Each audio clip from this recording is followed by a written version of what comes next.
Jingle bells, jingle all the way. Hey, all you great grandkids, come and sit around. It's Christmas Eve, and Nanny wants to read you a Christmas Eve poem.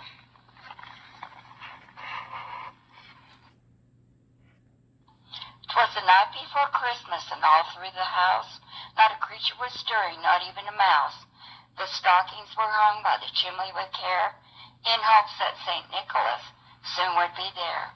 The children were nestled all snug in their beds, while visions of sugar plums danced in their heads.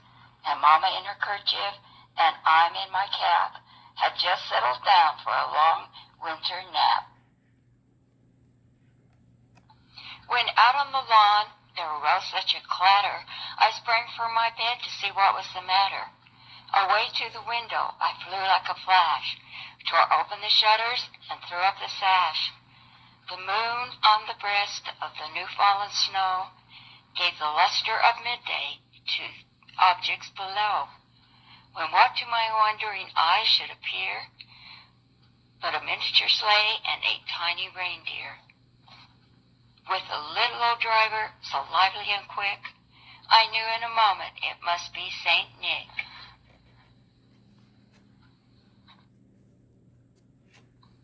And more rapid than eagles, his courser they came, and he whistled and shouted and called them by name. Now Dasher, now Dancer, now Prancer and Vixen, on Comet, on Cupid, on Donner and Blitzen, to the top of the porch, to the top of the wall. Now dash away, all. As dry leaves that before the wind hurricane fly, when they meet with an obstacle, mount to the sky. So up to the housetop the courser they flew, with a sleigh full of toys, and St. Nicholas, too.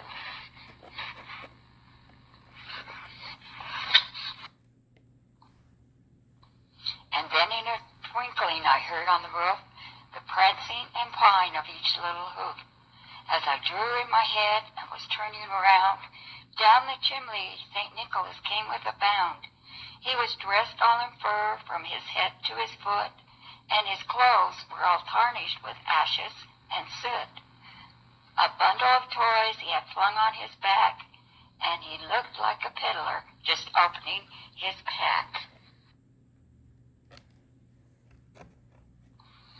His eyes, how they twinkled, his dimples, how merry. His cheeks were like roses, his nose like a cherry. His droll little mouth was drawn up like a bow, and the beard on his chin was as white as the snow. The stump of the pipe he held tight in his teeth, and the smoke it encircled his head like a wreath. He had a broad face and a little round belly, and shook when he laughed like a bowl full of jelly. He was chubby and plump, a right jolly old elf, and I laughed when I saw him, in spite of myself.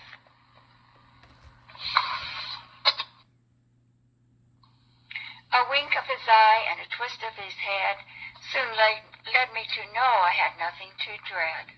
He spoke not a word, but went straight to his work, and filled all the stockings, then turned with a jerk, and laying his finger aside of his nose, and giving a nod up the chimney he rose.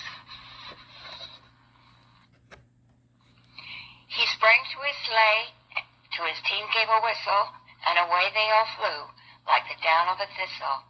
But I heard him exclaim, as he rode out of sight, "Merry Christmas to all, and to all a good night. Lily, Kai, and Gracie, we love you, Papa Nanny."